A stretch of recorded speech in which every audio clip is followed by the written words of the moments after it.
शिवराधे IAS academy में आप सभी का स्वागत है। आज हम पेपर का एनालिसिस करेंगे, हिस्ट्री का पेपर का एनालिसिस करेंगे। इसमें 150 क्वेश्चन होंगे और यहाँ से हम लोग देखेंगे। पहला क्वेश्चन है आपका, शेख निजामुद्दीन औलिया शिष्य थे। शेख निजामुद्दीन औलिया किसके शिष्य थे? तो ये आपका विकल्प नंबर सी सही हो जाएगा।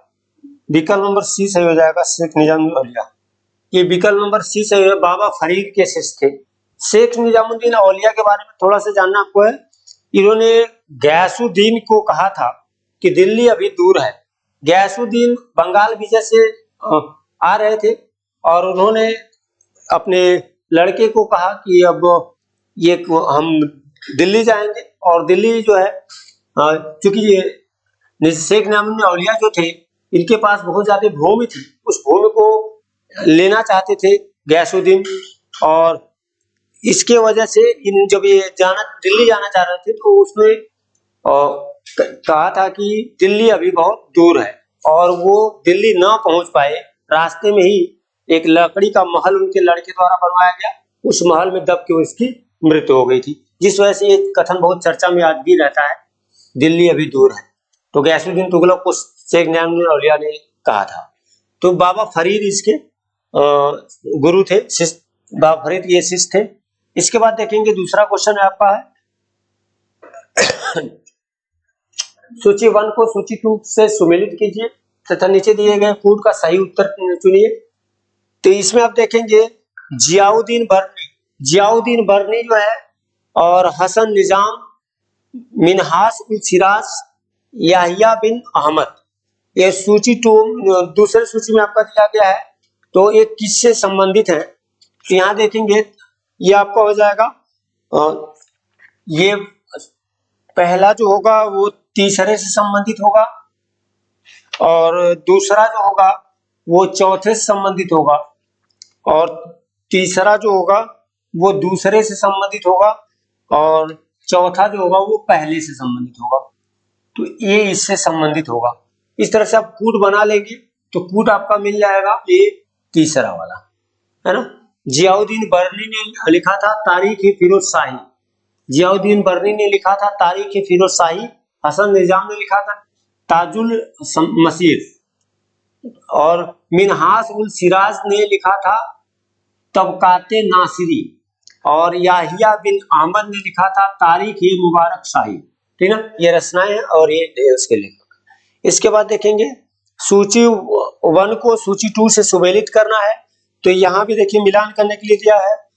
यहाँ देखेंगे ये आपका इससे मिल जाएगा। यहाँ देखिए 1 2 होना चाहिए, इस क्या है तो ये इससे मिल जाएगा, और ये जो है आपका इससे मैच करेगा और ये दूसरे से मैच करेगा, तीसरा वाला दूसरे से मैच करेगा और चौथा वाला जो है पहले से मैच करेगा। ये पहले से मैच करेगा।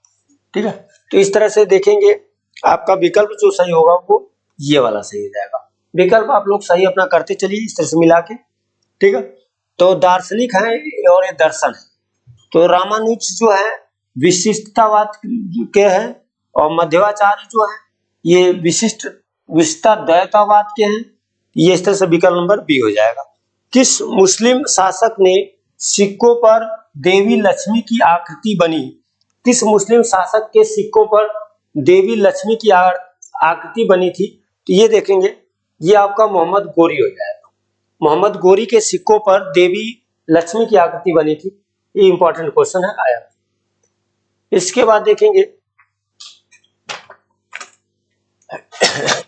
किस शासक के सिक्कों पर एक तरफ कलमा अरबी में खुदा है और दूसरी तरफ देवी लक्ष्मी की आकृति बनी है? तो ये भी देखिए मोहम्मद गोरी हो जाएंगे। ये भी आपका मोहम्मद गोरी हो जाएंगे। और यहाँ से देखेंगे निम्नलिखित नामों को कालानुक्रम में व्यवस्थित करें और नीचे दिए गए कूट से सही उत्तर प्राप्त करें। तो यहाँ आपका हो जाएगा ये विकल्प नंबर बी हो जाएगा। ये विकल्प बी हो जाएगा। इसका मतलब ये आपका यहाँ ये 1 नंबर पे आएगा और ये जो है तीसरा वाला जो है ये 2 नंबर पे आएगा और दूसरा वाला 2 नंबर पे आएगा, पहला ये वाला 3 नंबर पे आएगा। इस तरह से देखेंगे तो विकल्प नंबर 2 आपका सही हो जाएगा। इसका कालानुक्रम मतलब किस नंबर पे कौन कौन आया है, ये क्रम आपको बताया जा रहा है। ठीक है, तो इस क्रम के अनुसार यहाँ देखेंगे विकल्प नंबर 2। इसके बाद देखेंगे निम्नलिखित में से किस युद्ध में मुस्लिम शक्ति की स्थापना, मुस्लिम शक्ति की स्थापना हुई है। तो तराई का द्वितीय युद्ध जो था, तराई का द्वितीय युद्ध जो था, इसमें तराई का द्वितीय युद्ध देखिए आपका हुआ है 1192 में। 1192 में तराई का द्वितीय युद्ध हुआ था।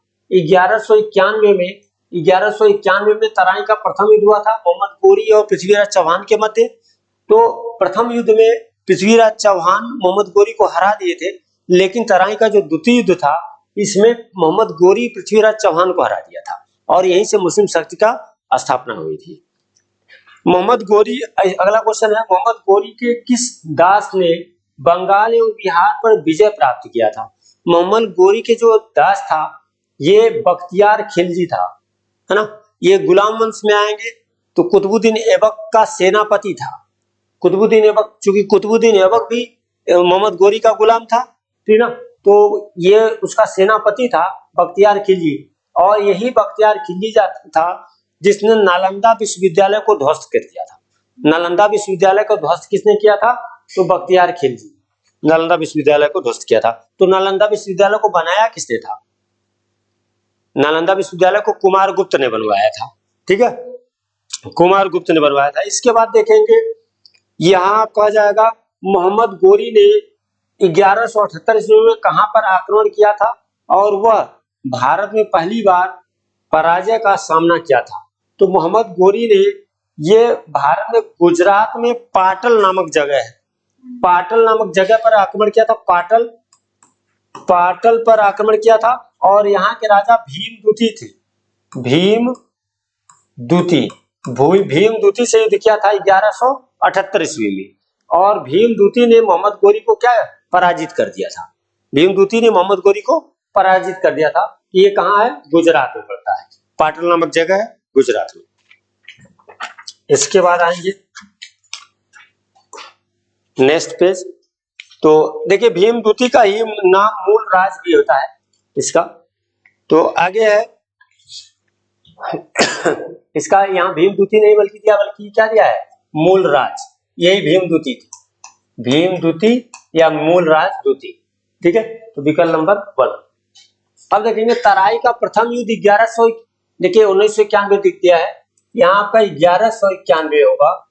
तराई का प्रथम युद्ध 1191 में मोहम्मद गोरी किस शासक से लड़ा जिसमें उसे पुनः हार का सामना करना पड़ा। तो मोहम्मद गोरी जो था अभी आपने देखा है 1178 में वो भीमदूती के साथ लड़ा था और हारा था। उसके बाद फिर वो 1191 में ये पृथ्वीराज चौहान के साथ लड़ा है और यह युद्ध भी क्या हार गया था।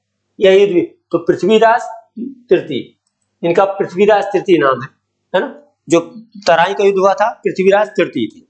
ठीक है, अब इसके 1194 में मोहम्मद गोरी ने कन्नौज के गढ़वाल राजा जयचंद को किस युद्ध में पराजित किया था। तो जयचंद को पराजित किया था चंदावर के युद्ध में पराजित किया था। और ये युद्ध कब हुआ था, ये युद्ध हुआ 1194 ईस्वी में।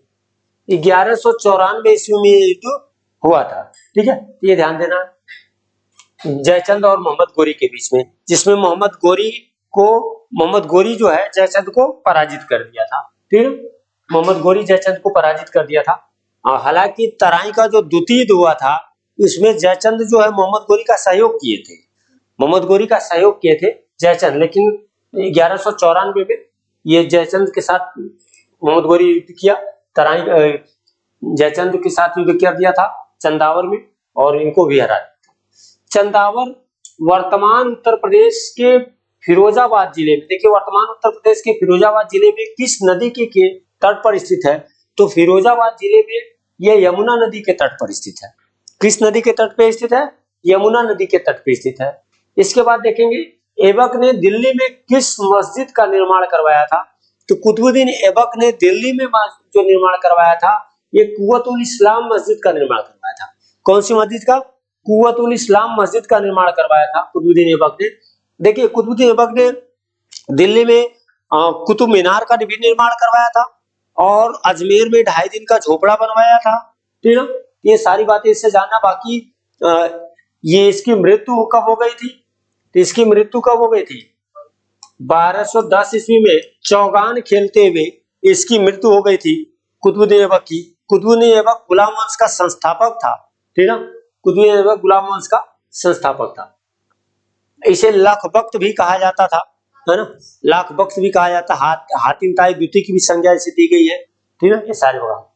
अब देखेंगे बगदाद के खलीफा अल कादिर बिल्लाह ने महमूद गजनवी को कौन सी उपाधि प्रदान की थी? इसने महमूद गजनवी को कौन सी उपाधि प्रदान की थी? तो महमूद गजनवी को यह यहाँ ये और भी दोनों हो जाएगा, यामिन उद दौला और यामिन उद मिल्लाह दोनों की उपाधि इन्होंने प्रदान की थी। ठीक है, इसके बाद देखेंगे किताबुल यामिनी अथवा तारीख यामिनी नामक ग्रंथ की रचना किसने की थी? किताबुल यामिनी या तारीख यामिनी की रचना किसने की थी? तो उल्वी ने किया था। अब उल्वी के बारे में थोड़ा आपको जान ले, उल्वी कौन है? देखिए महमूद गजनवी जो था, महमूद गजनवी जो था ये 1001 से लेकर 1027 के मध्य भारत में था और यहाँ से 1 लेंगे, यहाँ से 7 लेंगे, 17 बार भारत पर आक्रमण किया था महमूद गजनवी। महमूद गजनवी ने 17 बार भारत पर आक्रमण किया था और 1025 में इसने सोमनाथ के मंदिर को लूटा था। इसी के साथ कुछ कवि आए थे, जो कवि थे उन्हीं में से एक उल्वी भी था। तो कौन कौन से कवि आए थे उसके लिए एक ट्रिक आप देख लीजिए। एक ट्रिक है, ट्रिक आपका ये है फुफ्फा, है ना। तो यहां से याद करेंगे फरूखी, उल्वी, फिरदौसी, फिर से फा आ गया तो फिरदौसी और अलबरूनी ये इसके दरबारी कवि थे, ये इसके दरबार में रहते थे, है ना। इनके साथ आने वाले फारसी कवि थे। ठीक है, महमूद गजनवी के साथ आने वाले फारसी कवि थे। इनसे संबंधित क्वेश्चन आगे बनेगा, तो इस बार इनको जान लीजिए। ये सब महमूद गजनवी के दरबार में रहते थे। ठीक है, तो अब देखिए महमूद गजनवी के दरबार में दर्शन, ज्योतिष और संस्कृत का उच्च कोटि का विद्वान कौन था? महमूद गजनवी के दरबार में रहने वाला दर्शन, ज्योतिष और उच्च कोटि का विद्वान जो है ये अलबरूनी था, है ना, अलबरूनी था। अलबरूनी। इसके बाद देखेंगे पुराणों का अध्ययन करने वाला प्रथम मुसलमान कौन था?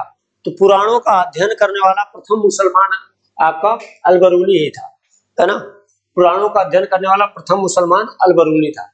अलबरूनी ने किस भाषा में तहकीक ए हिंद या तहकीकात हिंद की रचना की थी? तो देखिए तहकीकात हिंद या भारत की खोज, है ना, इसकी रचना अलबरूनी ने की थी। तो इसने किस भाषा में किया था तहकीकात हिंद? तो अरबी भाषा में किया था।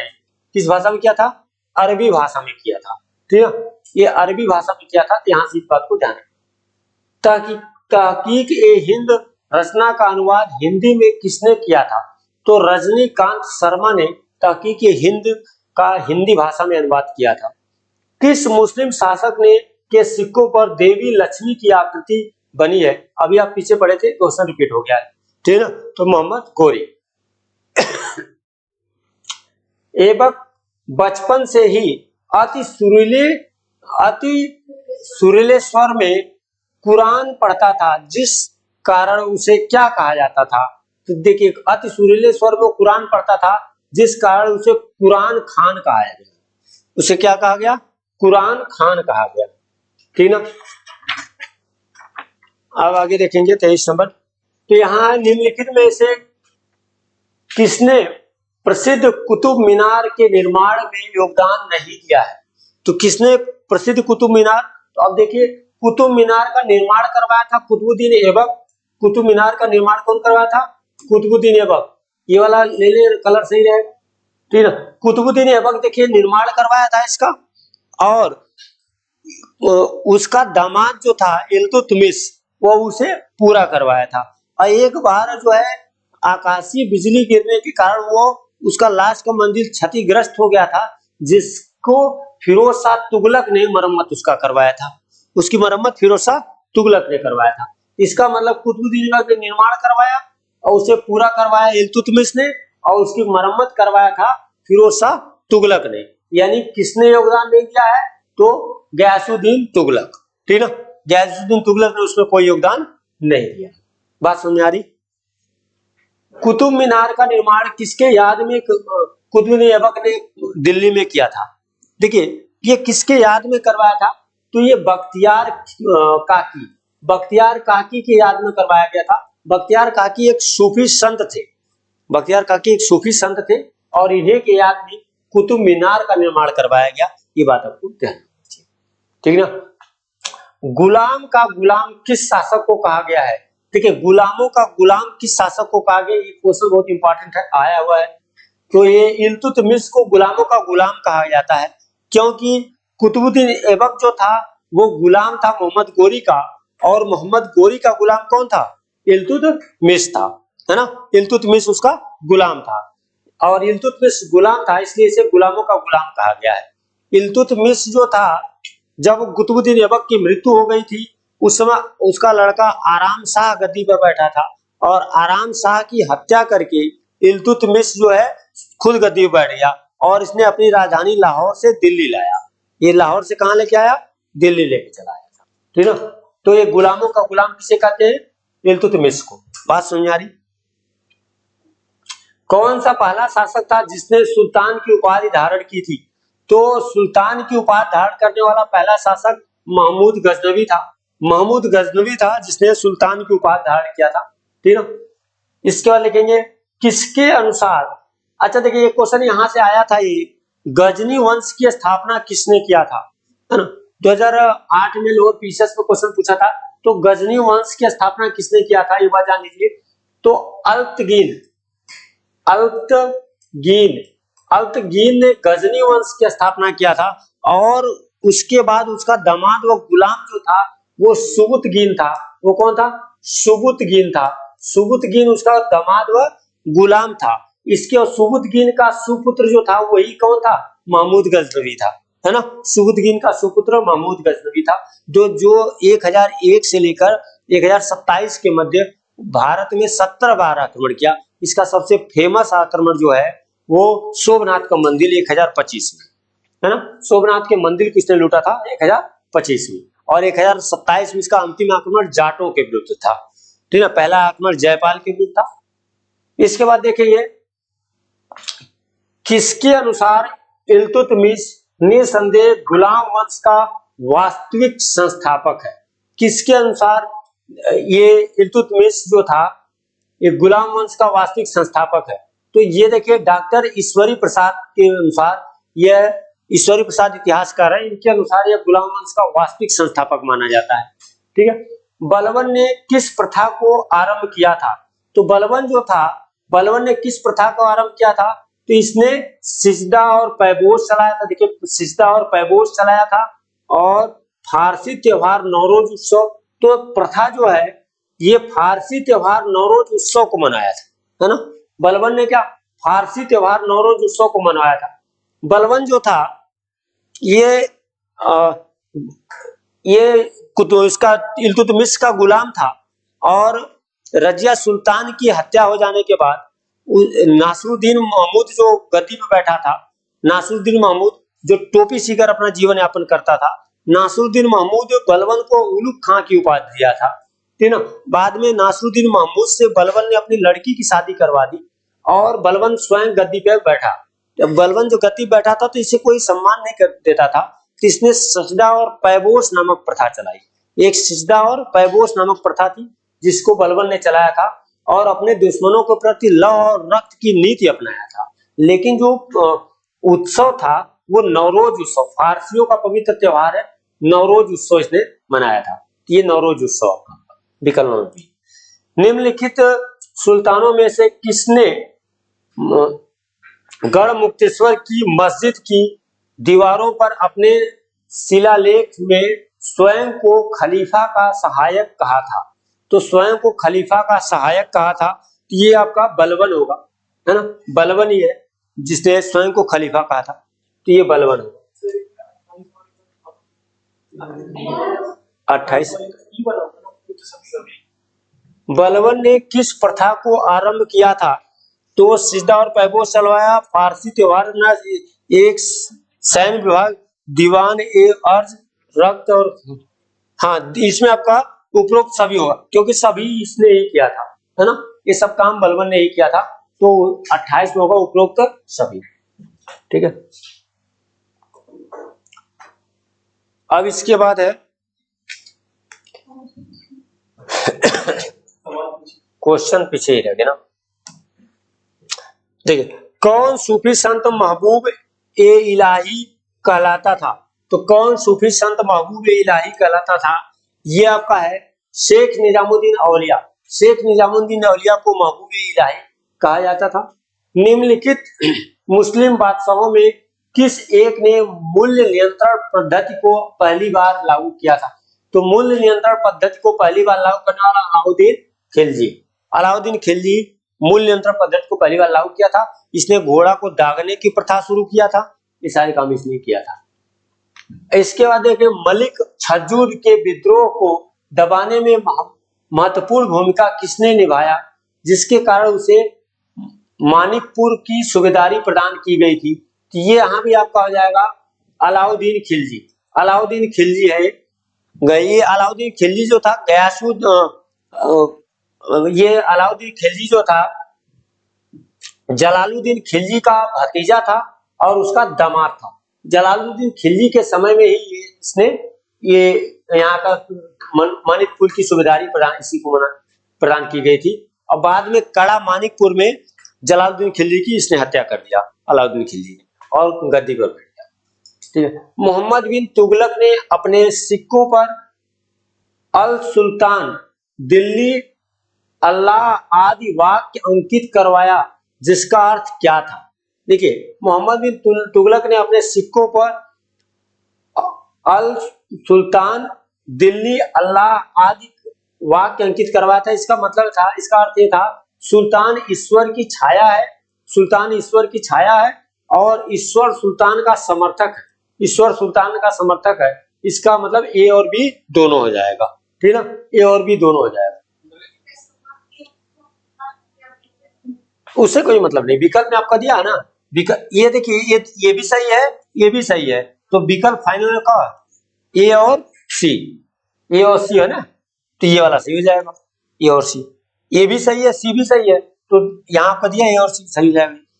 कौन मोरक्को मूल का अफ्रीकी यात्री जो मोहम्मद बिन तुगलक के शासनकाल में भारत आया, जिसे तुगलक ने दिल्ली का कवि नियुक्त किया तथा बाद में उसे सुल्तान अपना राजदूत बनाकर चीन भेजा, ये कौन था? तो इब्न बतूता था। 1333 ईस्वी में, 1333 ईस्वी में इब्न बतूता भारत आया था, और इसकी एक पुस्तक है, पुस्तक का नाम क्या है? रेहला। रेहला नामक पुस्तक इसकी है, जिसमें मोहम्मद बिन तुगलक के बारे में जानकारी मिलती है। रेहला नामक एक पुस्तक है, ठीक है ना, ये जानना। किसके निधन पर बदायूं ने लिखा था सुल्तान को प्रजा से और प्रजा को सुल्तान से मुक्ति मिल गई? ये बदायूं ने किसके निधन पर लिखा था? तो मोहम्मद बिन तुगलक के निधन पे लिखा था।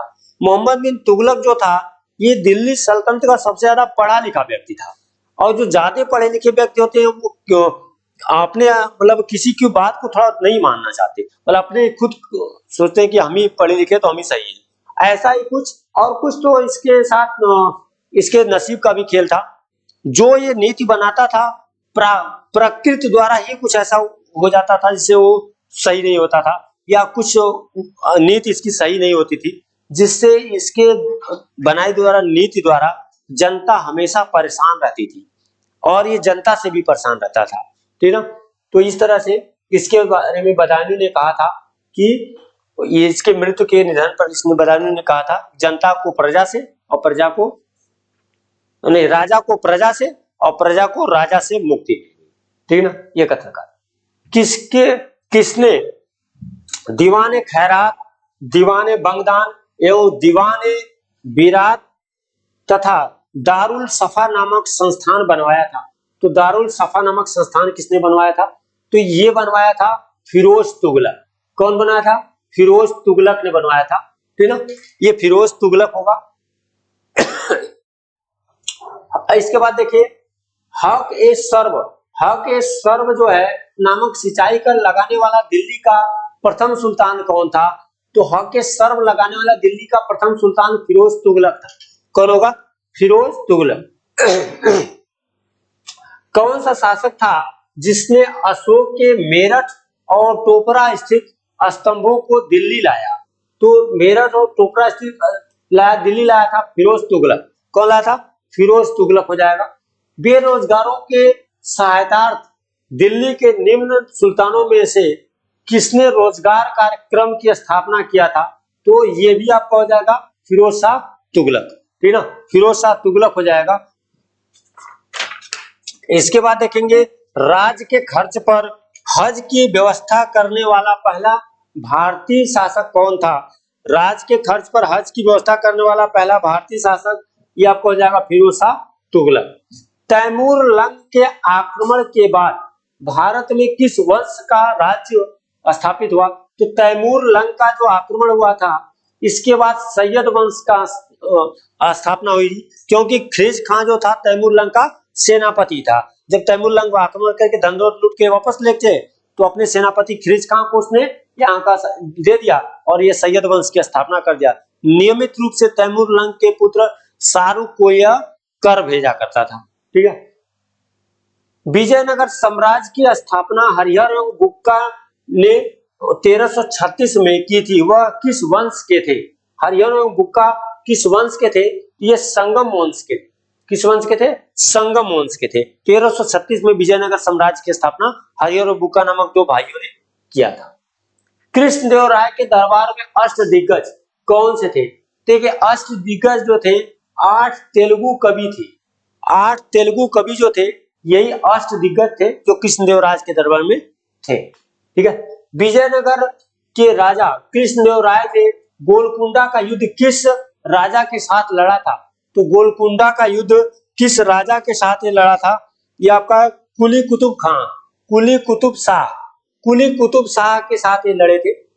कुली कुतुब शाह के साथ लड़े थे कृष्णदेवराय गोलकुंडा का युद्ध, ठीक है। राजदूत अब्दुल रज्जाक किसके शासनकाल में विजयनगर आया था? तो अब्दुल रज्जाक किसके शासनकाल में विजयनगर आया था? तो देवराय द्वितीय, देवराय द्वितीय के शासनकाल में विजयनगर आया था। और अब्दुल रज्जाक जो था वह फारस के तैमूर वंश के शासक शाहरुख का सेनापति था। फारस के तैमूर वंश के शासक, तैमूर वंश के शासक शाहरुख जो थे उन्हीं का सेनापति था। अभी मैंने बताया शाहरुख का सेनापति था, सेनापति। ये शाहरुख का सेनापति था। और शाहरुख कौन था? तैमूर लंग का पुत्र था, ठीक ना। तैमूर लंग जो वापस चला गया था तो खिज का यहाँ सैयद वंश की स्थापना किया था। इसी को नियमित रूप से कर भेजते थे और इसने अपना राजदूत के रूप में भेजा था। किसे? राजदूत के रूप में राजदूत अब्दुल रज्जाक को भेजा था। वो शाहरुख का राजदूत था अब्दुल रज्जाक, देवराय द्वितीय के दरबार में आया था, ठीक है। ये फारसी यात्री था, कवि यात्री। अब इसके बाद है विजयनगर का प्रसिद्ध हजारा मंदिर किसके शासनकाल में निर्मित हुआ था? ये आपका कृष्णदेवराय, तो कृष्णदेवराय के शासनकाल में ये निर्मित हुआ था। किसके राज्य में कल्याण मंडपम की रचना मंदिर निर्माण का एक विशिष्ट अभिलक्षण था? तो ये किसके समय में हुआ था कल्याण मंडपम का? तो ये आपका विजयनगर है ना, विजयनगर के समय में हुआ था। किसके राज्य में? विजयनगर। इसके बाद देखेंगे अगला है निम्नलिखित में से कौन सी एक विशेषता एकता व्यवस्था की नहीं है? कौन सी एक विशेषता एकता व्यवस्था की नहीं है? तो इसके लिए पेज अलग करें और देखेंगे इसमें विकल्प नंबर सी, एकता एक एकत्रित राजस्व सीधा सुल्तान के खाते में जाता था। कि ये विकल्प नंबर सी जो है यही आपका नहीं होगा। निम्नलिखित में से कौन एक युग्म सुमेलित नहीं है? तो कौन सा युग्म सुमेलित नहीं है ये बताना है। दीवाने मुस्तखराज, दीवाने अमीर कोही। देखिए दीवाने मुस्तखराज अलाउद्दीन खिलजी का है, सही है। दीवाने अमीर कोही ये कृषि विभाग के लिए बनाया गया था, कृषि विभाग के लिए एक आयोग बनाया गया था और मोहम्मद बिन तुगलक ने बनाया था, ये भी सही है। दीवाने खैरात ये मुस्लिम महिलाओं, विधवा बुजुर्ग महिलाओं के इलाज के लिए या इस तरह से उनकी शादी वगैरह के लिए जो पैसा दिया जाता था, तो उसमें दीवाने खैरात नामक एक संस्था बनाई गई थी जिसमें अमीर लोग पैसा दान करते थे। और दीवाने रियासत ये जो है बलबन ने नहीं बनाया था, ठीक ना। तो कौन सा सुमेलित नहीं है पूछ रहा है, तो यही आपका सुमेलित नहीं हो जाएगा। दीवाने अर्ज धार्मिक मुद्दों से संबंधित है, दीवाने रियासत सरकारी पत्रकार। तो अब देखना है किससे कौन सुमेलित करना है, किससे कौन संबंधित है, तो ये आपका हो जाएगा, ये विकल्प नंबर 4 हो जाएगा। दीवाने अर्ज आपका सेवा विभाग से संबंधित हो जाएगा और ये दीवाने रियासत धार्मिक मुद्दों से संबंधित हो जाएगा। और दीवाने इंसा जो है, दीवाने इंसा सरकारी पत्र व्यवहार से संबंधित हो जाएगा और ईसाई आपका इससे संबंधित हो जाएगा। दीवाने इंसा जो है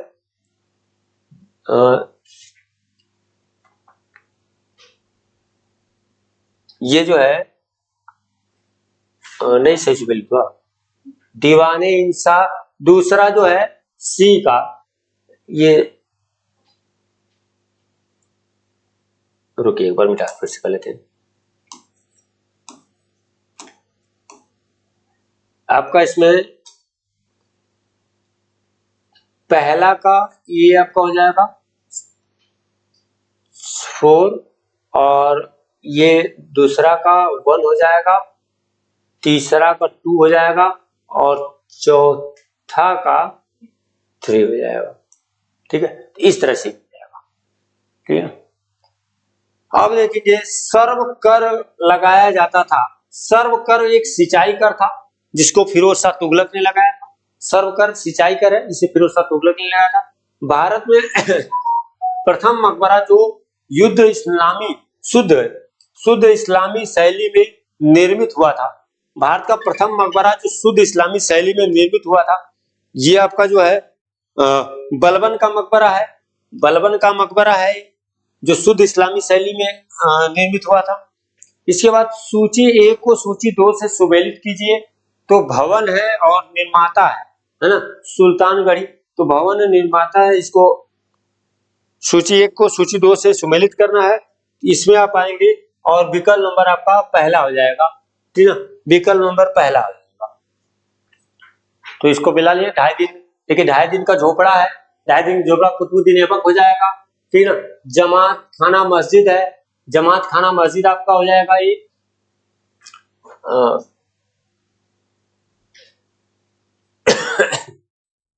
जमात खाना मस्जिद डी का 2, ठीक है। हाँ डी का 2 हो गया है। और यहाँ आप सी का देखेंगे तो सी का 5 हो जाएगा, ये वाला हो जाएगा ख्रिज खां। और बी का देखेंगे, बी का 5 लाल, बी का 5 हो जाएगा और सी का 1 हो जाएगा। तो 1 उस पेज पे हो गया, तो इसलिए मिलाना थोड़ा सही आप मिला लीजिएगा। जमात खाना मस्जिद सी का 1 में चला जाएगा। इसके बाद है चित्तौड़ का कीर्ति स्तंभ निर्मित हुआ था किसके शासनकाल में? चित्तौड़ का कीर्ति स्तंभ जो है ये किसके शासनकाल में निर्मित हुआ था? तो यहाँ देखेंगे राणा कुंभा के शासनकाल में चित्तौड़ का कीर्ति स्तंभ निर्मित हुआ था। सूची 1 को सूची 2 से मिलान करना है। अब यहाँ देखेंगे जियाउद्दीन बर्नी, और ये दोनों फिर ऐसा क्वेश्चन पीछे आया था, है ना, तारीख मुबारक शाही। यहाँ देखेंगे तो जियाउद्दीन बर्नी जो है ये तारीख फिरोज शाही से संबंधित है। जियाउद्दीन बर्नी तारीख फिरोज शाही से हो जाएगा। और यहाँ देखेंगे हसन निजामी, ये हसन निजामी जो है, हसन निजामी ये से ताजुल मासिस से हो जाएगा। और यहाँ देखेंगे ये आपका इससे हो जाएगा और ये जो है आपका इससे हो जाएगा, ठीक है। तो इस तरह से आपका विकल्प नंबर डी सही हो जाएगा, विकल्प नंबर डी सही हो जाएगा, ठीक है। इसके बाद देखेंगे यहाँ देखिए इस क्वेश्चन में तो छोड़ ही दिया है, वो विकल्प ही नहीं दिया, तो इसको ऐसे डायरेक्ट मिला लेते हैं। फिरोज तुगलक जो है, इसमें फिरोज तुगलक ने नहरों का निर्माण करवाया था, ठीक ना, 5 बड़ी नहरों का निर्माण करवाया था, जिसकी वजह से उसने एक कर लगाया था, जो कर कौन सा, सर्व, है ना। तो ये बलबन जो था, बलबन ने बलबन ने क्या किया था, नौरोज उत्सव मनाया था, ठीक ना, नौरोज उत्सव मनाया था। अलाउद्दीन खिलजी जो था, अलाउद्दीन खिलजी दीवान रियासत, ये अलाउद्दीन खिलजी दीवान रियासत हो जाएगा। जहांगीर जो है ये आपका ये हो जाएगा। तो इस तरह से इसको मिला, ठीक है।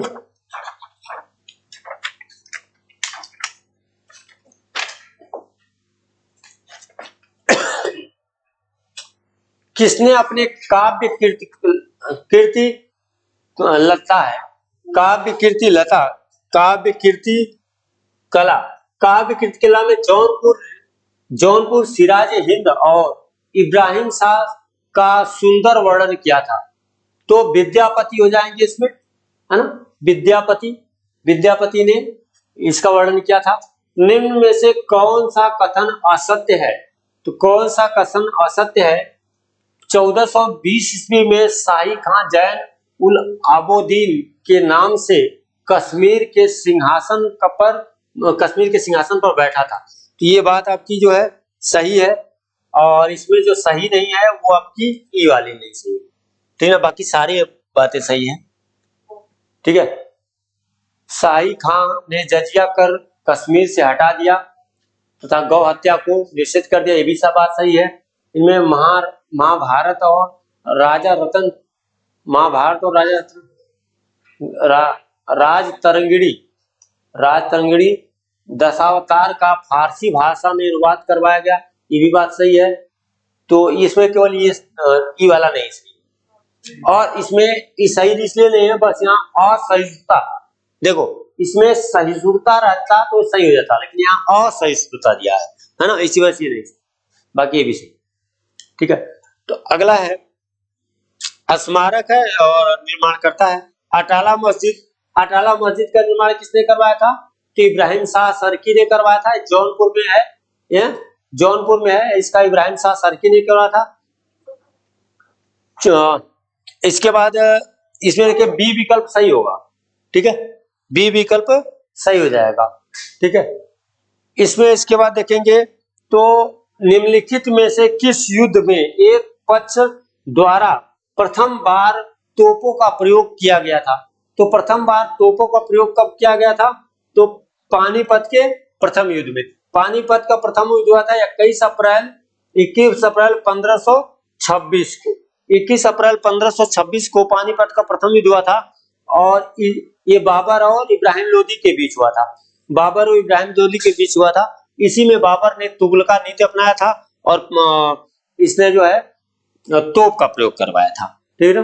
इसके बाद खानवा का युद्ध हुआ था 27 में, चंदेरी का हुआ था और घाघरा का हुआ था, और 1530 में बाबर की मृत्यु हो गई, ठीक है।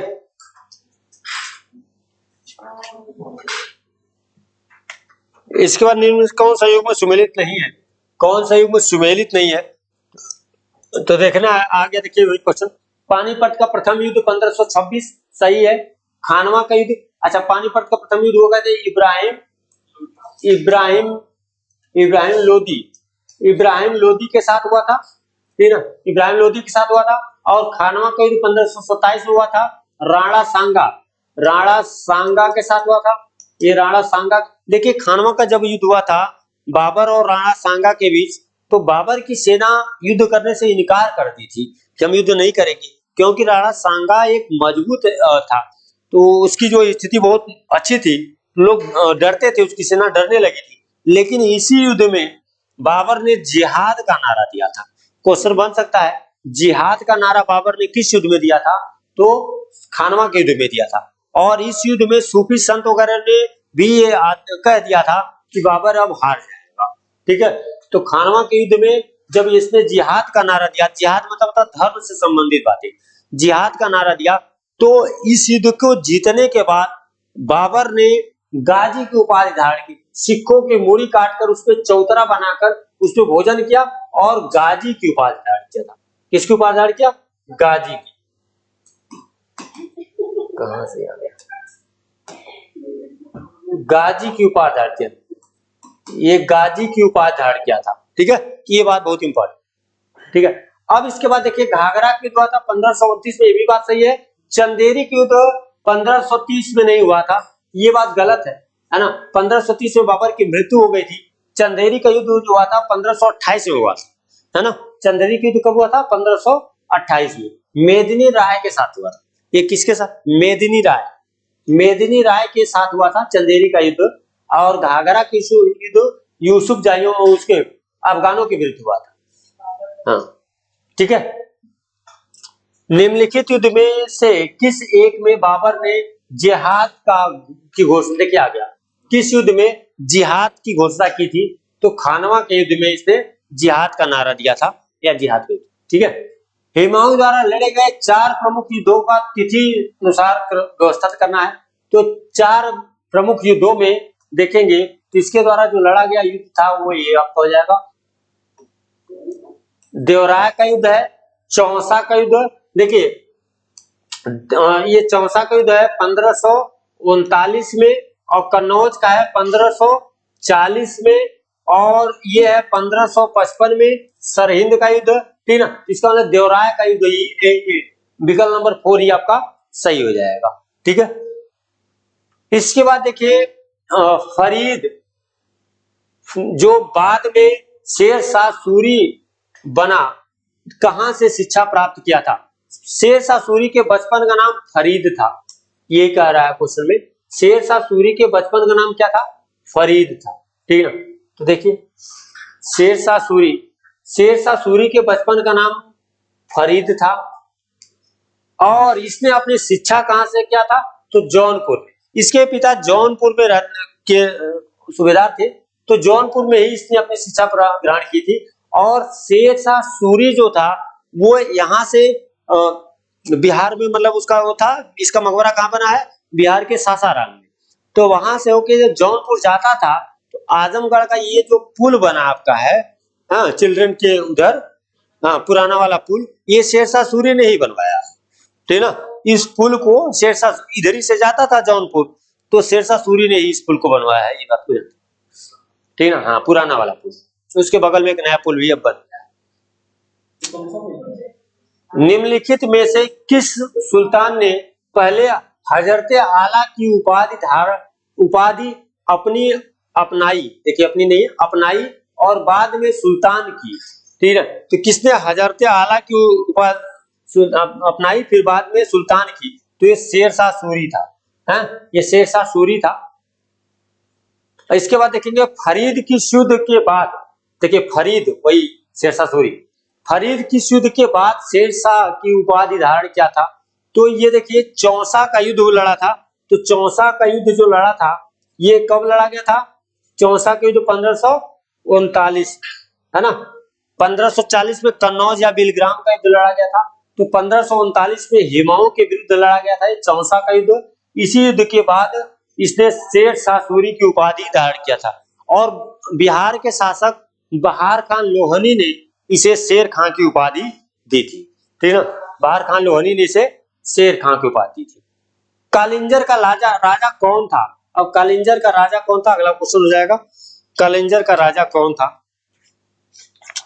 किरण सिंह या कीरत सिंह होना चाहिए, कीरत सिंह है ये। कालिंजर का राजा कौन था? कीरत सिंह।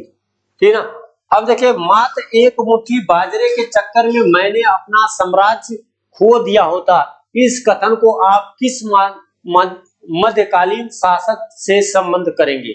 ये देखिए कथन बहुत इंपॉर्टेंट है, आपके पीसीएस और आईएएस में कोटेशन पूछा जाता है, कथन पूछा जाता है, तो हमने उसको ध्यान देते हुए क्वेश्चन को बनाया है। ये देखिए शेरशाह सूरी का है, और ये जब युद्ध लड़ा था मेवाड़ का युद्ध लड़ा था, मारवाड़ का युद्ध लड़ा था, तो उस युद्ध में इसको ऐसा लगने लगा था कि हम हार जाएंगे, है ना। तो बाद में अपने दिल की बात वो कहा था कि एक मुट्ठी, चूंकि उधर क्या है बाजरा वगैरह यही ज्यादा होता है, तो इसने कहा कि एक मुट्ठी बाजरे के चक्कर में हमने अपना साम्राज्य खो दिया होता। ठीक है ना, ये चीज आपको याद रखना, शेरशाह सूरी ने कहा था। शेरशाह को अपनी वीरता से प्रभावित करने वाले जायजात जायता प्रभावित करने वाले जायता और कुंपा किस स्थान से संबंधित है? जायता और कुंपा किस स्थान से संबंधित है? तो मारवाड़ से संबंधित है, और इन्हीं की वीरता से प्रभावित होके ये शेरशाह सूरी ने यह कथन कहा था। इन्हीं की वीरता से प्रभावित होकर मारवाड़ की से ही ये इसने कहा था कि एक मुट्ठी बाजरे के चक्कर में मैंने अपना साम्राज्य खो दिया होता। इसके बाद है दिल्ली में पुराने किले के भीतर बने मस्जिद किला-ए-कोहिना का निर्माण किसने करवाया था? तो शेरशाह सूरी ने करवाया था। दिल्ली में पुरानी मस्जिद के भीतर बने किला-ए-कोहिना का निर्माण शेरशाह सूरी ने करवाया था, ये ध्यान रखना। बैरम खां अकबर का संरक्षक था। अकबर ने बैरम खां को कौन सी उपाधि प्रदान किया था? बैरम खां जो था ये अकबर का संरक्षक था, और बैरम खान को अकबर ने बैरम खान को कौन सी उपाधि, तो खाने खाना की उपाधि दिया था, है ना। बैरम खान को खाने खाना की उपाधि दी गई थी। ध्यान दीजिएगा 1556 में पानीपत का प्रथम युद्ध जब हुआ था, चूंकि 1555 में इसकी मृत्यु हो गई थी, इसके पिता की, है ना। इसका पिता कौन था? हुमायूं था। हुमायूं की एक सीढ़ी से गिर के मृत्यु हो गई थी, और जब मृत्यु हो गई थी तो अकबर उसमें पंजाब में था, तो बैरम खां उसको लाने गया, और इधर दिल्ली में ये बात डिस्क्लोज हो गई कि लोग बात को छुपाना चाहते थे कि अभी मरा है हुमायूं, इस बात कोई न जाने, और जब तक ये बात खुल गई, और उस समय हुमायूं ने ये दिल्ली में कब्जा कर लिया। दिल्ली में कौन कब्जा कर लिया था? बैरम खां नहीं, बैरम खां तो संरक्षक वो हाँ, ये तो अकबर का संरक्षक था। यहाँ जो कब्जा कर लिया था वो आपका सूरी वंश का था, वो नहीं सूरी नहीं, जिसने ये उसे पानीपत का प्रथम द्वितीय युद्ध लड़ा गया था उसी के साथ, है ना, अकबर और हेमू। वो कौन था? हेमू था। हेमू, अकबर और हेमू यहाँ दिल्ली में कब्जा कर लिया, और उधर से अकबर को लेके आ रहे थे, तो ये थोड़ा आगे बढ़ के पानीपत में जाके एक युद्ध कर लिया, जिसे पानीपत का द्वितीय युद्ध कहा जाता है। 1556 में अकबर और हेमू के मध्य लड़ा गया था युद्ध। हेमू के आंख में तीर मार के अकबर ने इसकी सर कलम कर लिया था, और इस युद्ध को जीत लिया था, जिसमें बैरम खां उसका संरक्षक था, उसका साथ दिया था। ठीक है, इसके बाद देखेंगे अगला क्वेश्चन है, निम्न में कौन राजपूत राजा था जिसने स्वेच्छा से अकबर की अधीनता स्वीकार की और अपनी पुत्री हरखाबाई जोधाबाई का विवाह करा दिया? तो भारमल था। वो कौन राजा था? राजा भारमल था, जिसने अपनी पुत्री की विवाह अकबर से करवाया। ठीक है, आगे लिखिए। हल्दी घाटी के युद्ध में महाराणा प्रताप सिंह ने की सेना के सेनापति कौन था? इनके सेना का सेनापति कौन था? हकीम खान सूरी था। कौन था? हकीम खान सूरी था। तो ये इसका सेनापति था, महाराणा प्रताप के सेनापति हकीम खान सूरी। और अकबर का सेनापति कौन था? मान सिंह था, है ना। अकबर का सेनापति मान सिंह। देखिए कितनी रोचक बात है, महाराणा प्रताप जो थे ये हिंदू थे, इनका सेनापति हकीम खान सूरी था और मान सिंह जो था अकबर का सेनापति।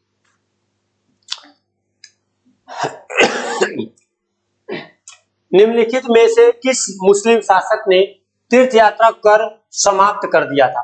तो अकबर जो था इसने तीर्थ यात्रा कर को क्या किया? समाप्त कर दिया था।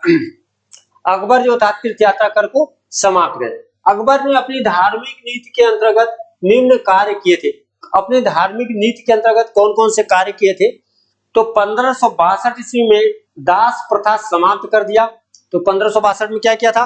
दास प्रथा को समाप्त कर दिया था। 1563 में तीर्थ यात्रा कर को समाप्त कर दिया था। 1564 ईस्वी में जजिया कर को समाप्त कर दिया था। इसका मतलब ये सारी बातें सही है, ठीक है, ये सारी बातें सही है। इसके बाद किस शासक ने यह आज्ञा दी थी कि आदमी को एक ही स्त्री से विवाह करना चाहिए, यानी एक व्यक्ति को एक ही स्त्री से विवाह करना चाहिए, और जिसने आज्ञा दी थी उसने खुद 2-3 से शादी की थी, है ना। हाँ, तो उसमें कौन ये कहा था? अकबर ने कहा था। ये बात कौन कहा था? अकबर ने कहा। अकबर खुद ही 2-3 शादी कर ली। हाँ हाँ, तो टोडरमल ने किस क्षेत्र में ख्याति अर्जित की थी? टोडरमल जो था भू राजस्व के क्षेत्र में ख्याति अर्जित किया था। तो भू राजस्व के क्षेत्र में ख्याति अर्जित किया था, ये बात विकल्प। अकबर ने जिस मनसबदारी प्रणाली को लागू किया वह किस देश में प्रचलित प्रणाली से उधार ली गई थी? वह किस देश में? तो मंगोलिया हो जाएगा। ये मंगोलिया से उधार ली गई थी। कहां से? मंगोलिया से उधार ली गई थी। मनसबदारी प्रणाली अकबर ने शुरू किया। इसके बाद है कुछ है? अच्छा पीछे था। इनमें से किस कर व्यवस्था को बंदोबस्त व्यवस्था के नाम से भी जाना जाता है? तो बंदोबस्त व्यवस्था के नाम से जाना जाता है। ये आपका 10 साला व्यवस्था को बंदोबस्त व्यवस्था के नाम से जाना जाता है। किस मुगल बादशाह के विरुद्ध जौनपुर में फतवा जारी हुआ था? किस मुगल? देखिए क्वेश्चन बहुत अच्छा है ना। आप लोग इसे अगर पढ़ेंगे तो मैक्सिमम लोग शेरशाह सूरी मार देंगे क्योंकि वो जौनपुर से उसका संबंध था, लेकिन ये गलत होगा। अकबर के विरुद्ध फतवा जारी किया गया था जौनपुर में, ठीक है। अकबर के विरुद्ध फतवा जारी किया गया था जौनपुर में। इसके बाद अकबर ने किस राज कवि अकबर के होना चाहिए, अकबर के किस राज कवि की अध्यक्षता में एक अनुवाद विभाग की स्थापना की गई थी? तो ये कौन था? फैजी था, है ना। फैजी की अध्यक्षता में एक अनुवाद विभाग बनाया गया था। बदायूं, देखो बदायूं आप मारे हो तो इस सोच को मारे हो कि वो उसने रामायण को फारसी भाषा में अनुवाद किया, ये तो अनुवाद किया था ना। अनुवाद विभाग जो बनाया गया था फैजी, ठीक है ना। हाँ, अकबर के आदेश से महाभारत, देखिए आगे अकबर के आदेश से महाभारत के विभिन्न भागों का रज्मनामा नाम से फारसी में अनुवाद निम्न में से किस विद्वान के प्रयत्नों से किया गया है? तो ये किस विद्वान के प्रयत्नों से किया गया है? तो इसमें आपके हो जाएंगे ये सभी, है ना। कौन हो जाएंगे? नकवी खान, बदायूं, फैजी, इन सभी के प्रयासों से इसका हुआ है। अगर विकल्प में कोई एक देगा तो उसको मार देना, ठीक है। अकबर ने जरी कलम की उपाधि प्रदान की थी। अकबर ने जरी कलम की उपाधि किसे प्रदान की थी? मोहम्मद हुसैन को इसने जरी कलम की उपाधि प्रदान की थी। निम्नलिखित में से दिल्ली सल्तनत के किस सुल्तान के शासनकाल में शाही महलों में हिंदू देवी देवताओं की पूजा होती थी? ये देखिए बहुत अच्छा क्वेश्चन है, ठीक है। हिंदू देवी देवताओं की पूजा किस मुगल शासनकाल में शाही महलों में होती थी? कुतुबुद्दीन मुबारक खिलजी, नासिरुद्दीन महमूद, नासिरुद्दीन खुसरो शाह। आइए तो नासिरुद्दीन खुसरो शाह हो जाएगा, ठीक है, नासिरुद्दीन खुसरो शाह।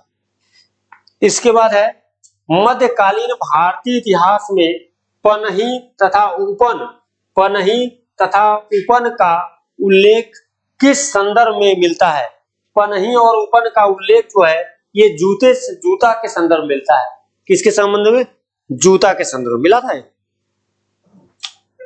बीजापुर का शासक इब्राहिम आदिल शाह आदित्य एक महान विद्या प्रेमी था। उसकी प्रजा उसके उदास दृष्टिकोण के उदार होना चाहिए। उसके उदार दृष्टिकोण के कारण उसे निम्न किस उपाधि से संबोधित करती थी? तो उसे किस निम्न उपाधि से संबोधित? उसे जगत गुरु भी कहते थे, अबला बाबा भी कहा जाता था, निर्धनों का मित्र भी कहा जाता था। इसका मतलब उपरोक्त सभी उपाधियां होगी इसमें, ठीक है। अब है अकबर के शासनकाल में पुनर्गठन केंद्रीय प्रशासन एवं तंत्र के अंतर्गत सैनिक विभाग का प्रमुख था। सैनिक विभाग का प्रमुख था, इसमें देखेंगे सैनिक विभाग का प्रमुख हो जाएगा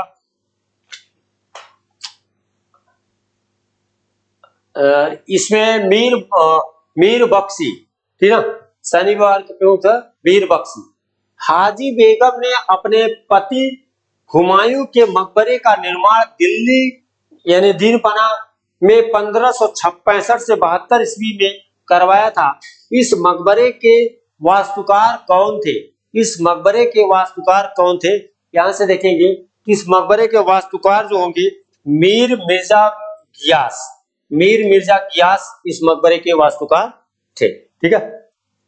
और इसके बाद देखेंगे, देखिए इसी मकबरे में बहादुर शाह जफर को 1857 की क्रांति में भाग लेने के लिए बहादुर शाह जफर को इसी मकबरे से पकड़ा गया था और बाद में उनको रंगून भेज दिया गया था, ठीक है ना। हुमायूं के मकबरे से इसको पकड़ा गया था। तो हुमायूं का मकबरा उसकी बीबी ने बनवाया था, जबकि हुमायूं नामा किसने लगवाया था? गुलबदन बेगम, उसकी चचेरी बहन है ना, उसकी चचेरी बहन ने गुलबदन ने लिखवाया था हुमायूं नामा। मुगल वास्तुकला का प्रयोग दोहरा गुंबद वाला मकबरा किस मुगल शासक का था? तो दोहरा गुंबद वाला मकबरा जो था ये हुमायूं का ही मकबरा था। ये दोहरा गुंबद वाला मकबरा जो था हुमायूं का ही मकबरा था। निम्नलिखित मध्ययुगीन शासकों में कौन एक उच्च शिक्षित था? अब देखिए इसमें मध्ययुगीन शासक दिया है और उच्च शिक्षित दिया है और इसमें मोहम्मद बिन तुगलक नहीं दिया है, इसका मतलब शेरशाह सूरी हो जाएगा, है ना, शेरशाह सूरी।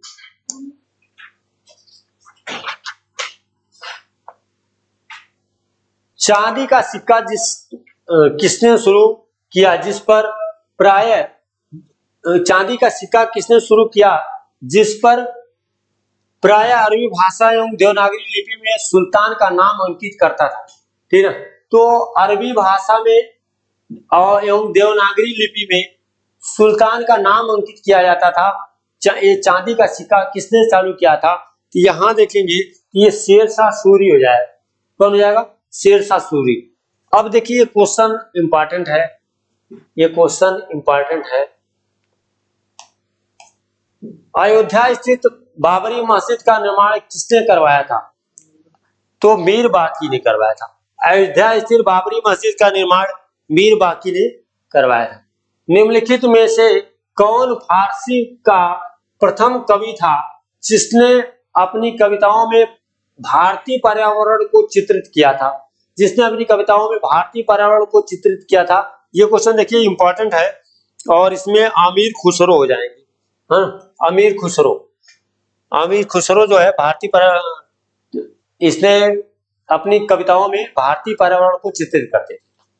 किस किताब उल हिंद की रचना के प्रसिद्ध लेखक कौन थे जिनका वास्तविक नाम अबू रेहान था? अबू रेहान भी था। तो अबू रेहान किसका नाम था? यहां से देखेंगे तो ये अल बरूनी जो है ना, इसी का नाम क्या था? अबू रेहान, है ना। अल बरूनी जो है इसी का नाम अबू रेहान था। किस शासक ने मुहर्रम में ताजिया निकालना बंद कर दिया तथा पीरों और संतों की मजारों पर मुस्लिम स्त्रियों को जाने पर रोक लगा दिया? तो किसने ऐसा किया था? ऐसा किसने किया था? सिकंदर लोदी, है ना, सिकंदर लोदी। सिकंदर लोदी जो था ये किसका पुत्र था? बहलोल लोदी का पुत्र था ये। और बहलोल लोदी लोदी वंश की स्थापना किया था, तो बहलोल लोदी का ये पुत्र था। और सिकंदर लोदी का पुत्र जो था इब्राहिम लोदी था। सिकंदर लोदी का पुत्र कौन था? इब्राहिम लोदी था, ठीक है ना। पानी थोड़ा इसके बाद देखिएगा किसके शासनकाल में योग कवियों की एक सूची बनाकर प्रत्येक माह पश्चात उसके सामने प्रस्तुत की जाती थी? तो ये सिकंदर लोदी ही है जिसके सामने ऐसी सूची प्रस्तुत की जाती थी, ठीक है। इसके बाद देखेंगे इसके बाद देखेंगे अगला क्वेश्चन है, किस शासक के आदेश से एक आयुर्वेद ग्रंथ का फारसी में अनुवाद किया गया जिसका नाम फरहंगे सिकंदरी रखा। तो नाम से ही क्लियर हो जा रहा है, फरहंगे सिकंदरी। तो फरहंगे सिकंदरी जो है ये किसके शासनकाल का हो जाएगा? सिकंदर लोदी।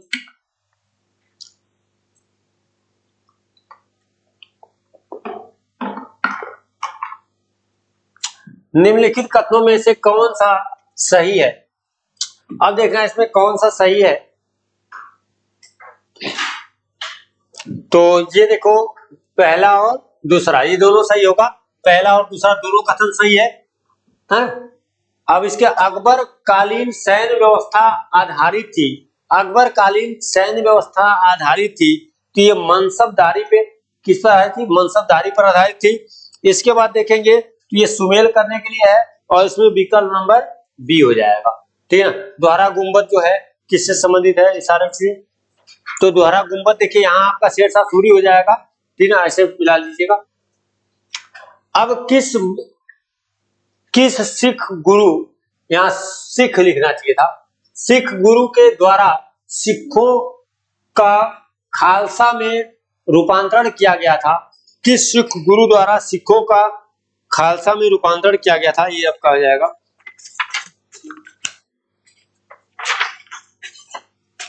तो ये हो जाएगा गुरु गोविंद, है ना, गुरु गोविंद सिंह हो जाएंगे। और बंदा बहादुर का मूल नाम था, बंदा बहादुर का लक्षण देव, बंदा बहादुर का मूल नाम क्या होगा? लक्षण देव। सिखों के अंतिम गुरु कौन थे? तो सिखों के अंतिम गुरु कौन थे? गुरु गोविंद थे, ठीक है। मराठों के उत्कर्ष का निम्न में से कौन सा कारण सही है? तो उन मराठों के उत्कर्ष का ये उपरोक्त सभी हो जाएगा।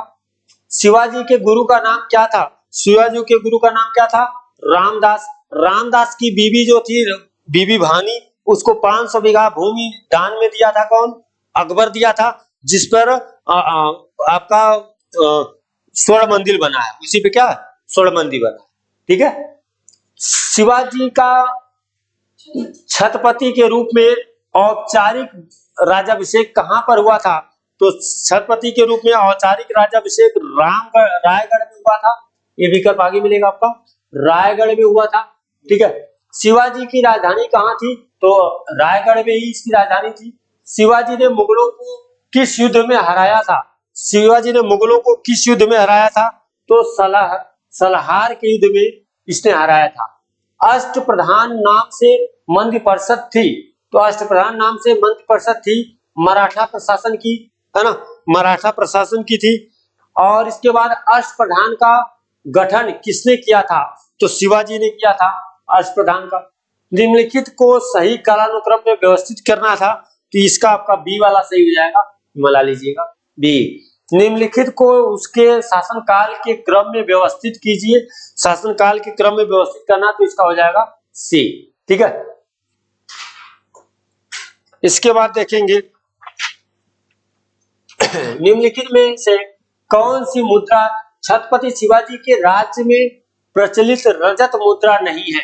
रजत मुद्रा नहीं है, रुका होगा, इसमें हो जाएगा रुका हो जाएगा, ये रजत मुद्रा नहीं है। इसके बाद अगला क्वेश्चन है, संभाजी के बाद मराठा शासन को निम्नलिखित में से किसने सरल और कारगर बनाया था? तो संभाजी के बाद जो था वो किसने बनाया था? ये आपका हो जाएगा बालाजी विश्वनाथ, बालाजी विश्वनाथ। औरंगजेब की मृत्यु के समय मराठा नेतृत्व किसके हाथ में था?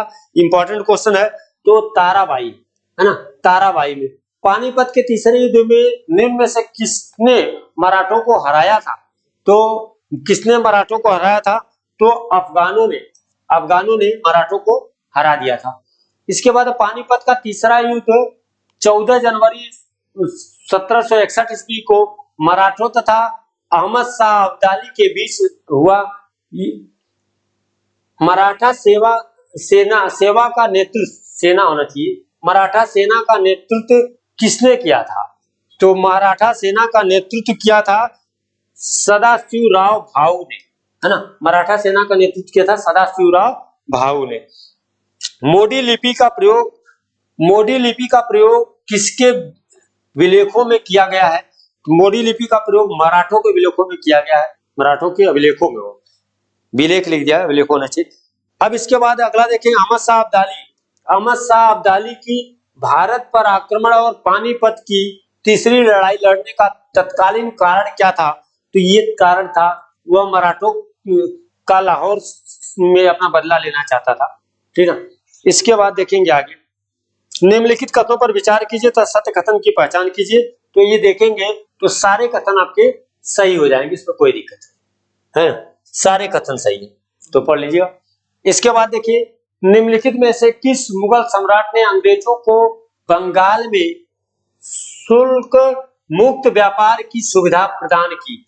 शुल्क मुक्त व्यापार की सुविधा प्रदान की थी, तो ये अब आ जाएगा आपका फर्रुख सियर को घृणित कायर भी कहा जाता था, है ना। इसने ही सारी सुविधाएं प्रदान, शुल्क मुक्त यानी बिना शुल्क के किया था इसने। मयूर सिंहासन पर बैठने वाला अंतिम मुगल सम्राट कौन था? मयूर सिंहासन पर बैठने वाला अंतिम मुगल सम्राट जो था मोहम्मद शाह था। मोहम्मद शाह अंतिम मुगल सम्राट था। शाहजहां द्वारा बनाए गए प्रसिद्ध मयूर सिंहासन तथा कोहिनूर हीरा को करनार के युद्ध में, देखिए युद्ध था करनार के युद्ध में मुगल सेना को पराजित कर ईरान में कौन ले गया?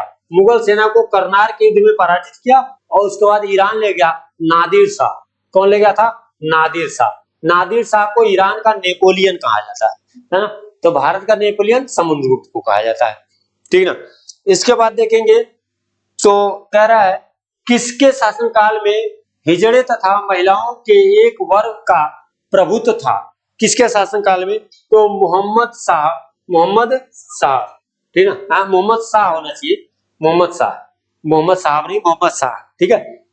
इसके बाद देखिए अंतिम मुगल सम्राट बहादुर शाह द्वितीय अथवा बहादुर शाह जफर 1837 से 1857 तक, इसके पिता का नाम क्या था? इसके पिता का नाम अकबर द्वितीय था, है ना। इसके पिता का नाम अकबर द्वितीय था। इसी यही बहादुर शाह जफर है जिसे हिमायूं के मकबरे से पकड़ के लाया गया था और इसे रंगून भेज दिया गया था, है ना।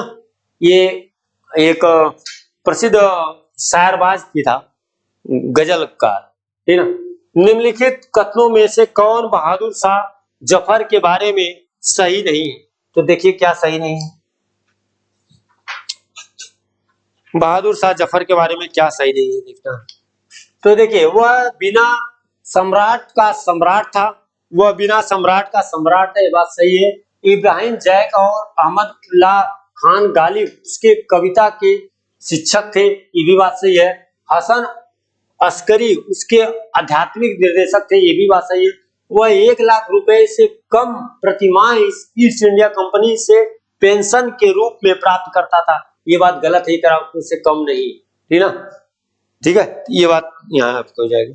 इसके बाद देखेंगे मुगल वंश में सबसे अल्प समय 28 फरवरी से लेकर 4 जून और 1719, 28 फरवरी से लेकर 4 जून 1719 तक का शासन रफीउद दर्जात का था। जो सबसे अधिक समय तक शासन किसका था? तो यानी रफीउद दर्जात सबसे कम समय तक शासन इसका था, रफीउद दर्जात का। तो सबसे अधिक समय तक शासन किसका था? तो औरंगजेब का था, ठीक ना। औरंगजेब का सबसे अधिक समय शासन था। जयपुर के महाराजा सवाई जय सिंह ने दिल्ली में खगोलीय वेधशाला, जिसे जंतर मंतर कहते हैं, देखिए जंतर मंतर कहते हैं, का निर्माण किया था तथा निम्न में से कहां वे वेधशाला नहीं बनाए थे? तो ये निम्न से कहां वेधशाला नहीं बनाए थे? इलाहाबाद में वेधशाला नहीं बनाए। तो इस क्वेश्चन का मेरे देने का मतलब ये था कि आपको 2-3 चीज जाना है। एक तो जयपुर के महाराजा सवाई जय सिंह जो हैं, यही दिल्ली में खगोलीय वेधशाला, जिसे जंतर मंतर कहते हैं, उसका निर्माण करवाया था। एक क्वेश्चन यहाँ से पता चल जाएगा।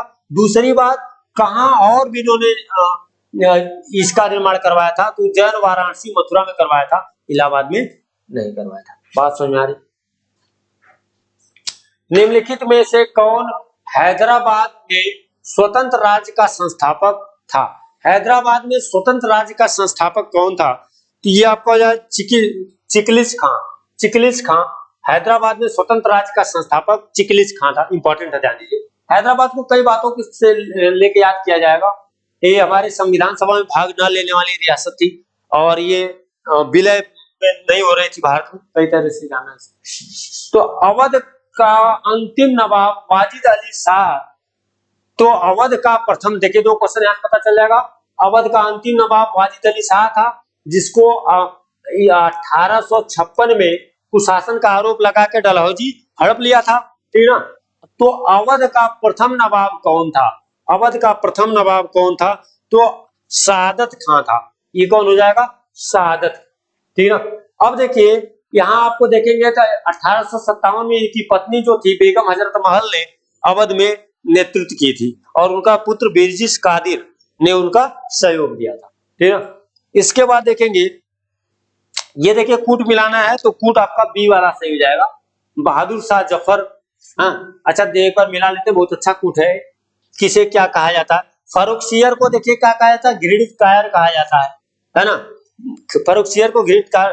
मोहम्मद शाह को क्या कहा जाता है? रंगीला बादशाह कहा जाता है। बहादुर शाह को है, ये हो जाएगा। अब मिलाते हैं।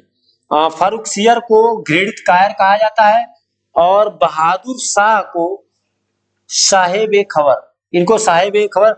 जहांदार शाह को लंपट मूर्ख, ये लंपट मूर्ख है। और ये है आपका रंगीला बादशाह, मोहम्मद शाह को रंगीला बादशाह। ये बहुत ही इंपॉर्टेंट है, इसलिए हमने टाइम दिया कि इसको मिला दिया ताकि आप ढंग से जाने, ठीक ना। तो अब विकल्प देखेंगे तो बी वाला सही हो जाएगा। ये बहुत इंपॉर्टेंट है, यहाँ से एक क्वेश्चन आना ही आना, ठीक है। ये क्वेश्चन कोई डायरेक्ट कोई देगा, किसे रंगीला बादशाह कहते हैं या घृणित कायर कहते हैं, ठीक ना। इस बात को देख लीजिएगा। इसके बाद देखते हैं हम लोग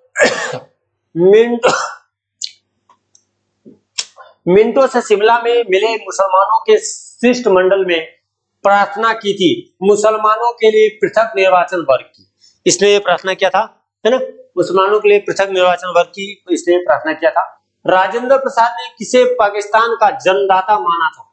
राजेंद्र प्रसाद ने किसे पाकिस्तान का जन्मदाता माना था? तो लॉर्ड मिंटो को माना। लॉर्ड मिंटो को उन्होंने, क्योंकि लॉर्ड मिंटो ने ही तो पृथक निर्वाचन करवाया था, 1909 में पृथक निर्वाचन की बात करवाई थी लॉर्ड मिंटो ने। तो राजेंद्र प्रसाद ने उसी को पाकिस्तान की जन्मदाता माना, ठीक है। जबकि आप जानते हो पाकिस्तान शब्द का प्रयोग किसने किया था?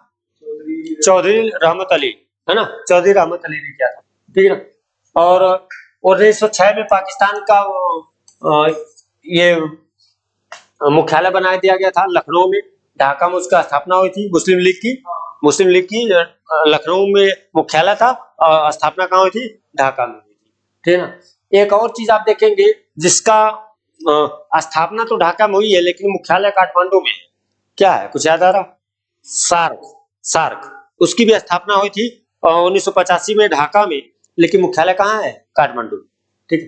तो कनेक्ट करके रिलेट करके याद करेंगे तो चीजें याद होगी। अब 1985 अगर आपने देख लिया तो 1985 से आपको एक और चीज याद होना चाहिए था। 1985 में और क्या हुआ था?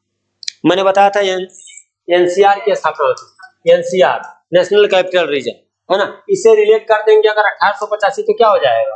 कांग्रेस की स्थापना, ठीक है ना। ये सारी बातें रिलेट करके सन को याद करेंगे तो सन पूरा कंप्लीट याद होगा, ठीक है। आगे देखते हैं। महात्मा गांधी द्वारा दक्षिण अफ्रीका में प्रकाशित समाचार पत्र का नाम क्या था? तो द पायनियर।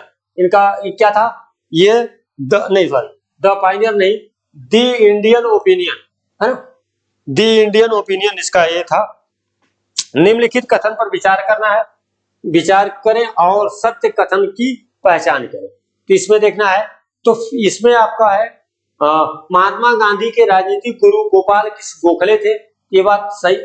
सत्य कथन का है, यहाँ इसको असत्य कथन कहना चाहिए था, तो है ना, असत्य कथन का यहाँ लिखना है, यहाँ बढ़ा दीजिए असत्य कथन की पहचान करें, ठीक है ना, क्योंकि सारे सत्य हैं।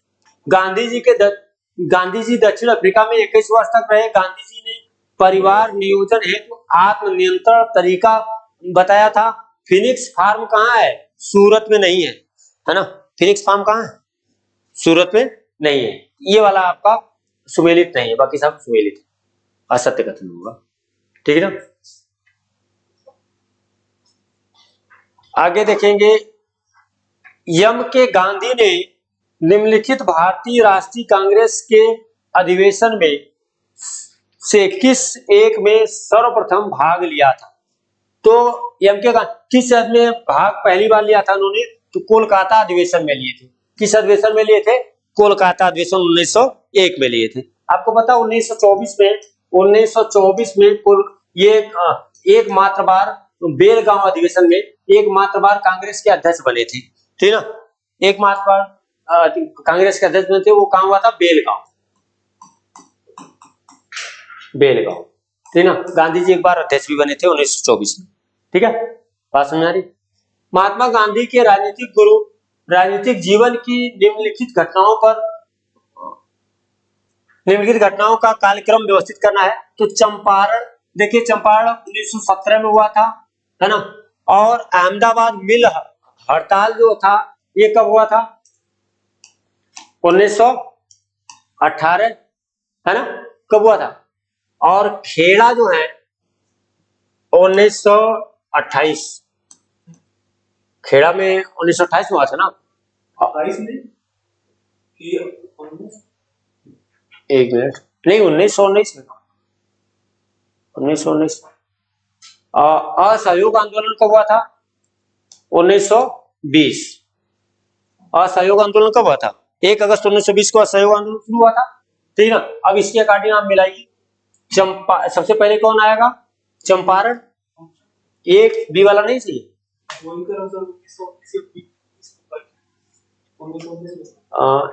ये आपका 1918, ये 1919 है। 1900 खेड़ा आंदोलन। ठीक, हाँ ये अहमदाबाद मिल मजदूर जो है ना, अहमदाबाद मिल मजदूर यह है, और ये 1919। तो ये बी वाला मिल रहा है ना, बी हो जाएगा। यहाँ देखें, गांधी जी को वन मैन बाउंड्री फोर्स कहा था। तो वन मैन बाउंड्री फोर्स किसने कहा था? नहीं, माउंटबेटन, लॉर्ड माउंटबेटन। जब 1947 में भारत आजाद हुआ था उस समय मुस्लिम लीग ने एक विद्रोह कर दिया था, और बहुत ज्यादा विद्रोह हो गया था, जिसकी वजह से वो सेना से भी नहीं दब पा रहा था। तो गांधी जी को भेजा गया था, और गांधी जी ने जाकर उस विद्रोह को दबा दिया था। इसीलिए लॉर्ड माउंटबेटन ने कहा था one man boundary force. Mahatma Gandhi क्या है? One man boundary force. Mahatma Gandhi के मरने पर किसने कहा था हमारे जीवन से प्रकाश चला गया? तो देखिए नेहरू जी ने ये बात कहा था, हमारे जीवन से प्रकाश चला गया, है ना। निम्न में से किसने महात्मा गांधी को आदेशित किया था कि वह भारत में प्रथम वर्ष खुले कान पर मुंह बंद कर व्यतीत करे? यानी कान खोल के लेकिन मुंह बंद करके वर्ष भर व्यतीत करें। ये उनके राजनीतिक गुरु कहे थे, गोपाल कृष्ण गोखले। इसके बाद है, निम्नलिखित में से कौन इस सिद्धांत के प्रबल समर्थन की थी जो नैतिक दृष्टिकोण से गलत है, वह राजनीतिक दृष्टिकोण से कभी सही नहीं हो सकता? ये बात कौन कह सकता है? आपको महात्मा गांधी यही कह सकते हैं। ठीक ना। निम्नलिखित कथनों पर विचार करें तथा सही उत्तर का चयन करें। अब इसमें देखिए उपरोक्त सभी सही हो जाएगा। एलिवेशन द्वारा स्थापित लीग के सचिव जॉर्ज रोडलिक, है ना, उपरोक्त सभी हो जाएगा। ठीक है। 1920 में निम्नलिखित में से किसने अपना नाम परिवर्तित कर स्वराज सभा रख दिया? किसने 1920 में निम्नलिखित में से किसने अपना नाम परिवर्तित? तो all India home rule league ने नाम बदलकर स्वराज सभा कर दिया था। ठीक है।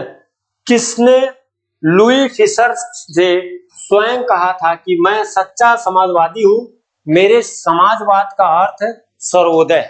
ठीक है। ये बात किसने कहा था? तो गांधी जी ने कहा था। ये बात किसने? गांधी जी ने कहा था। इसके बाद देखेंगे 1912 में जब राजधानी कोलकाता से दिल्ली लाई जा रही थी, तो उस समय भारत का वायसराय लॉर्ड हार्डिंग था। कौन था? लॉर्ड हार्डिंग था। देखिए 1911 में दिल्ली दरबार लगाया गया था, और लॉर्ड पंचम और जॉर्ज मैरी आए थे, है ना। जॉर्ज पंचम और लॉर्ड मैरी ये आए थे, और इन्होंने निर्णय लिया था बंगाल विभाजन रद्द होगा।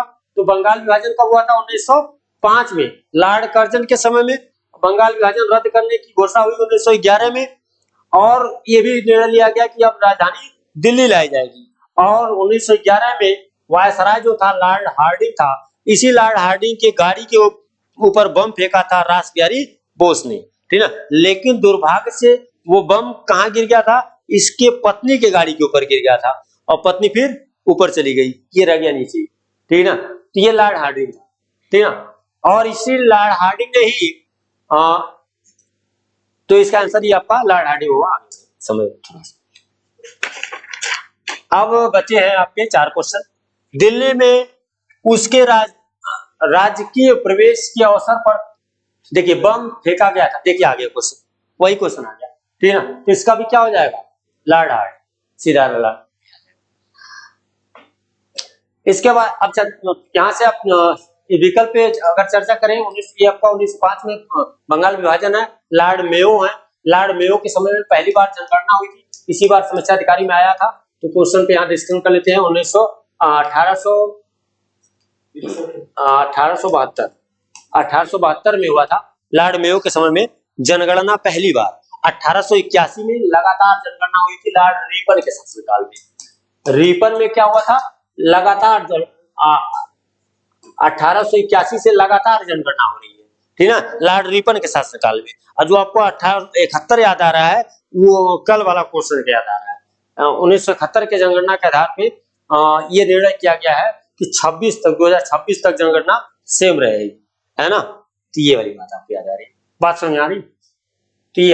निम्नलिखित में से कौन 1916 में लखनऊ के कांग्रेस अधिवेशन के विषय में असत्य है? लखनऊ का कांग्रेस अधिवेशन 1916 में हुआ था, और इसके अध्यक्ष अंबिका चरण मजूमदार थे, और इसी अधिवेशन में गांधी जी से मिले थे रामचंद्र शुक्ल, जिन्होंने बात बताई थी चंपारण आंदोलन, चंपारण के बारे में, नील की खेती के बारे में। तो देखिए क्या असत्य लिखा गया है। इस अधिवेशन में उदारवादियों और उग्रवादियों के बीच पुनः मेल स्थापित हुआ था, ये बात बिल्कुल सत्य है। नरम दल गरम दल एक साथ हुए थे। अलग कब हुए थे? कब अलग हुए थे? 1907 में सूरत अधिवेशन में अलग हुए थे, और उसके अध्यक्ष वही रासबिहारी बोस थे जिन्होंने बम फेंका था, ठीक है। महात्मा गांधी पहली बार चंपारण के किसानों की समस्याओं से अवगत कराए गए थे, ये भी बात सही है। कौन अवगत कराया था? रामचंद्र शुक्ल। हाँ, अंबिका चरण लिखा है, अंबिका चरण मजूमदार ने इसकी अध्यक्षता की थी, ये भी बात सही है। इसका मतलब उपरोक्त सभी बातें सही है, ठीक है। बात समझ आ रही? चलिए, तो कोई नहीं, मतलब सारे सत्य हैं यहाँ, है ना। कौन असत्य है? कोई असत्य नहीं, सब सत्य।